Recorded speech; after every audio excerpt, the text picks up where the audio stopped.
100 times more suitable than this Mr. Knight, but you jilted him, rendered London speechless for at least," he chuckled, "8 seconds.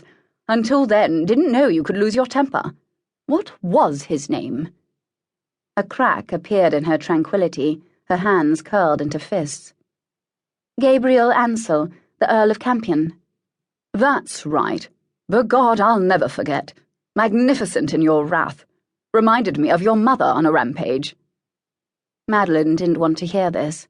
She didn't like to be reminded of her rage, or her loss of control, or that night and what followed. Afterward, for the first time in her life, she tossed decorum aside. She'd gone abroad to forget, and hadn't come back until she'd achieved forgetfulness. She never thought of Gabriel anymore. She scarcely remembered his name. "Your mother was just like you, always level-headed, except when she flew into the bows, then the oceans quailed." Turning toward the closed door, Magnus shouted, "More kippers!" Picking up the bell at her elbow, Madeline rang it. The butler answered. Heaton had undoubtedly raced to the kitchen to share the extraordinary news with the household. She addressed Uppington in a composed manner. His Grace would like more kippers. Anything to fill his mouth and stop him from talking about Gabriel, about Lord Campion. Uppington bowed. In his rush to handle yet another of Magnus's situations, he had buttoned his tailed jacket askew.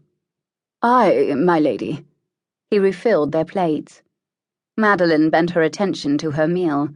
A less formidable woman would have had her appetite destroyed by Magnus, but if Madeline allowed her father to destroy her appetite every time he scrambled their fortunes, she would be a wraith. She saw no wisdom in that. "Will there be anything else, my lady?" Uppington asked. "Not yet." Although, she reflected, perhaps she should ask for a cricket bat or any blunt object with which to beat sense into her parent. Actually, it was far too late. She knew that, or she might have tried it. She was accounted to have a good swing. "Papa, did you lose the Queen's tiara?" "No, not mine to lose." Magnus actually looked alarmed. "It belongs to you, who will be a duchess in her own right. Your mother wore it in her wedding portrait. Elizabeth herself would come back and haunt me if I wagered the tiara."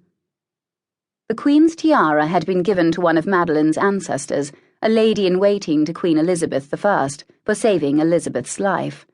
Solid gold and encrusted with jewels, the tiara was worth a fortune in cash and sentiment, and the Queen decreed that, regardless of their gender, the eldest child of the family would inherit the title.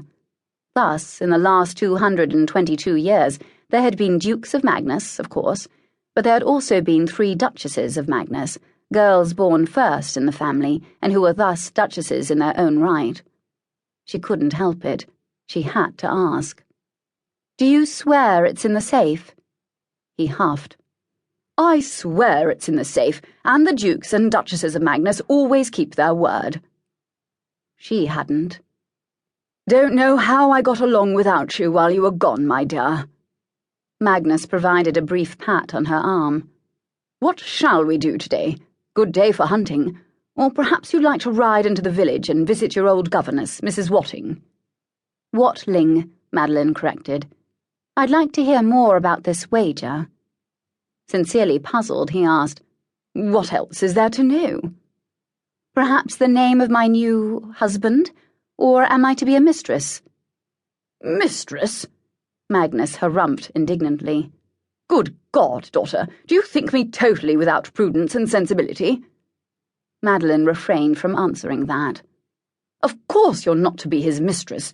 Chap is to marry you or nothing." Such a relief. She marvelled at her father's equanimity in the face of what was economic and social disaster. "Do I know him?" "No, he's an American, or at least he hailed from the colonies." "I believe they've achieved their independence," Madeline said dryly. Magnus dismissed that fact with an airy wave. "It'll never last. No, Knight's family originated here, and he arrived in London last year. Been making a name for himself in the clubs. Not popular, but I had to play him. Couldn't resist." And that was the problem. Magnus couldn't resist any kind of gaming challenge. Magnus frowned.